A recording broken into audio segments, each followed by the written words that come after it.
Annonceurs, chefs d'entreprise et autres. Bref, population d'ici et d'ailleurs. Cet espace vous est réservé pour la promotion de vos produits et activités. Non seulement en français, mais aussi en fond, Ditamari, Fulfulde, Batoum, Dendi. À vous le choix. Pour en savoir plus, veuillez nous contacter au numéro suivant 97 64 79 91 ou 97 17 51 35. Béninoises et Béninois, mes chers compatriotes, Bertin Kouvi est mon nom, cher Oure Bokoukoui, Kata Biojo, président de l'Alliance Iroko, membre du bloc républicain.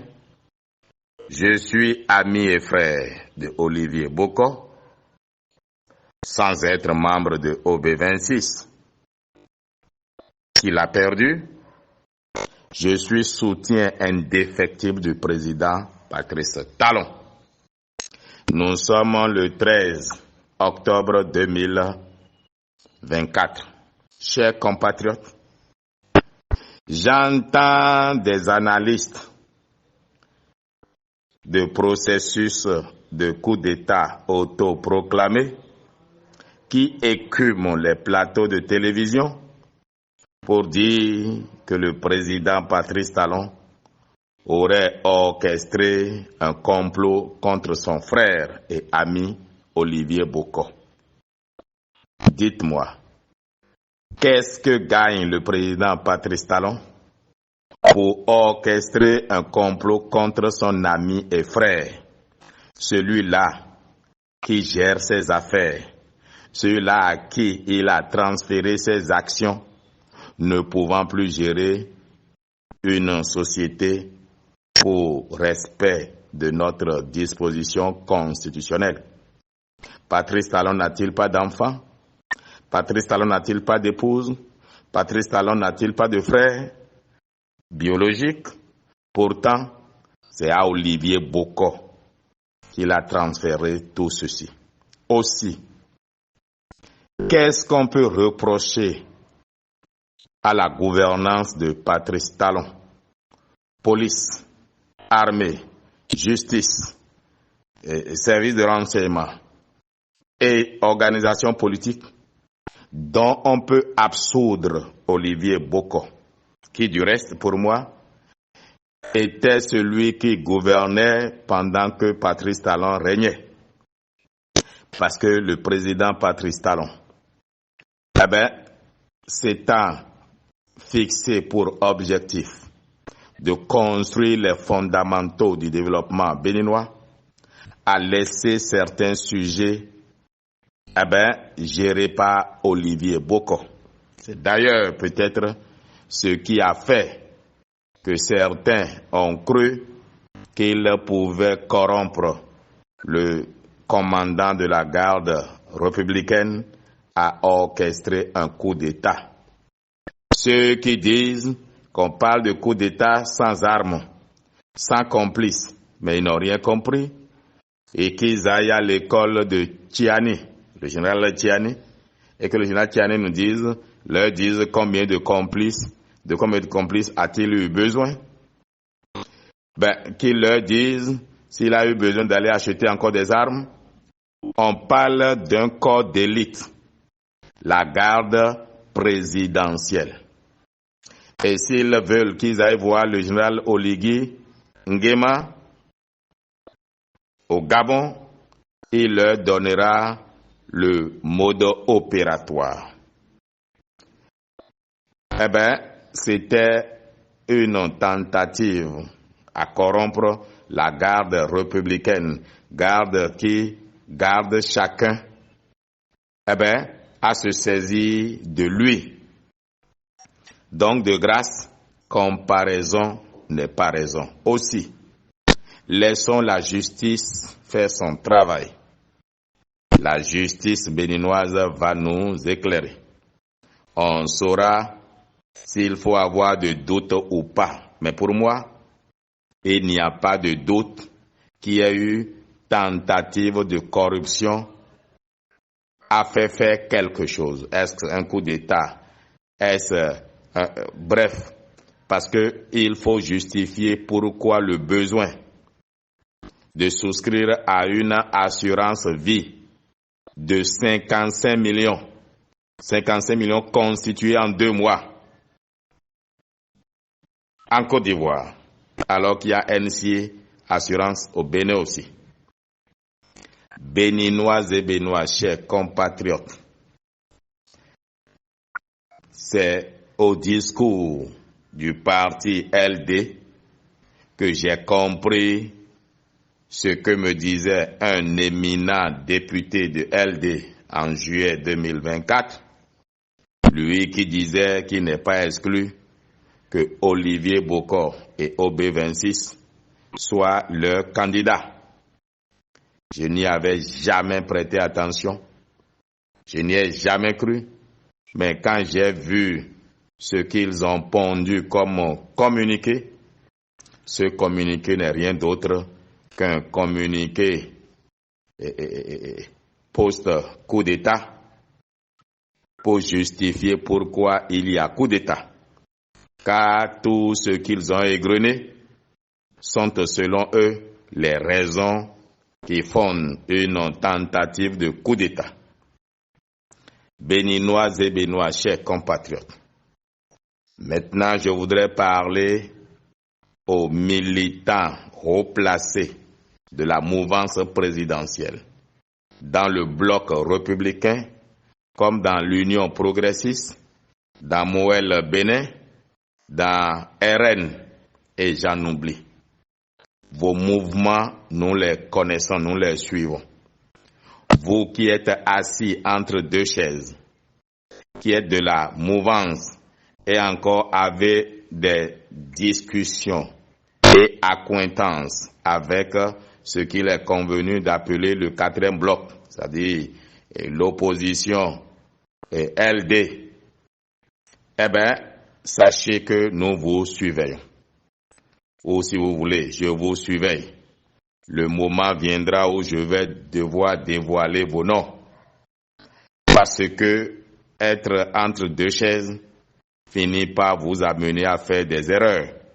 Ou vous voulez être LD, ou vous voulez être de la mouvance présidentielle, et vous restez de la mouvance présidentielle.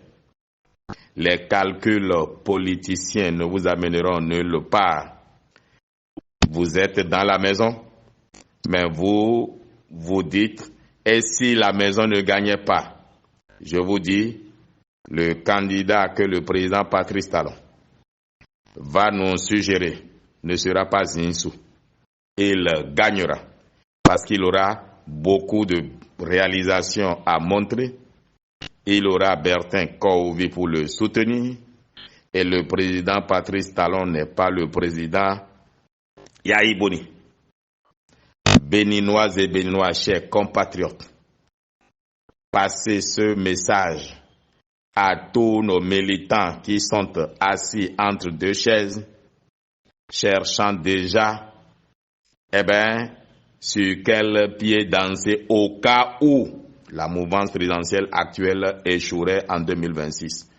Or, nous partons gagnants. Je ne suis pas Dieu. Pourquoi je dirais Inch'Allah, nous gagnons ces élections-là. Nous nous battrons pour cela. Chers compatriotes, nous ne pouvons pas arrêter la dynamique. On ne pourra pas mettre fin à la dynamique. Je vous concède que les temps sont durs, c'est vrai, et c'est pour tout le monde. Même s'il y a certains qui ont eu le secret de réunir quand même 1,5 milliard pour corrompre, un autre a perpétré l'irréparable. Mais soit, il ne fait pas bon vivre pour tout le monde. Et je sais que les temps sont durs pour le peuple béninois. Mais les temps sont durs parce qu'on construit les bases du développement. Oui, le président Patrice Talon même sait que les temps sont durs. Mais aucun développement n'a jamais été possible sans un sacrifice. Aucun. sans un sacrifice. Les Blancs que vous voyez ont sacrifié nos parents en esclavage pour atteindre là où ils sont aujourd'hui. Les Chinois ont travaillé 40 ans de sacrifice pour être là où ils sont aujourd'hui. Tant que l'Afrique va continuer de danser sur TikTok, de chanter sur TikTok, de faire les challenges sur TikTok, et ça seulement, nous ne sommes pas sortis de l'auberge. Chers compatriotes, oui, les temps sont durs, mais ce n'est pas une raison pour suivre des opportunos, profitos, situationnistes. Comme disait Abou Bakr Takou, mon frère, qui se laissait entretenir par l'argent qui aurait dû aller aux militants bloc républicain, aux militants UPR, et j'en oublie. Et vous pouvez poser la question à nos militants si nous arrivons réellement à les soutenir financièrement ou pas. Nous n'y arrivons pas encore. Et j'ai foi que les responsables de la mouvance présidentielle mettront suffisamment d'argent à porter des leaders de région, des leaders politiques avérés et dont on a la certitude de la fidélité à leur mouvance afin qu'ils fassent le travail. C'est l'argent qui permet d'entretenir une base politique. Ça n'a pas commencé aujourd'hui et ça ne changera pas. Depuis la nuit des temps, comme disent les Yoruba, Owo Niman Joye. Owo Niman Joye. Chers compatriotes, soutenons le président Patrice Talon qui a décidé librement de ne pas écouter nous qui lui demandions de continuer la tâche au-delà de 2026. Il a dit qu'il remet le témoin en mai 2026 et je le crois. Bertin Kouvi est mon nom, cher Oure Bokoupe, Katakata Biojo, président de l'Alliance Iroko, membre du bloc républicain, soutien défectible du président Patrice Talon. Et je rappelle ici, une fois de plus, à la raison, tous nos militants qui sont assis entre deux chaises, je vous le dis, LD ne gagnera pas ces élections-là. Nous nous battrons pour cela. Mais à une condition, à une seule, qu'il n'y ait pas d'ambition démesurée et ambition individuelle. Si le président pointe du doigt quelqu'un, c'est celui-là que, à l'unanimité, nous allons soutenir. Si quelqu'un se rébelle, nous n'aurons pas le choix que de le casser sur le plan politique. Et qui peut le sauver contre le peuple béninois qui veut voir son développement continuer? Je le dis encore. Moi, j'ai la fiche de ceux qui sont assis parmi nous et qui courent encore se faire une place dans LD, croyant que la mouvance présidentielle pourrait perdre les élections en 2026. Cela n'aura pas lieu, cela ne se passera pas, comme dirait Ésaïe, dans Ésaïe 7:7. Nous sommes le 13 octobre 2024.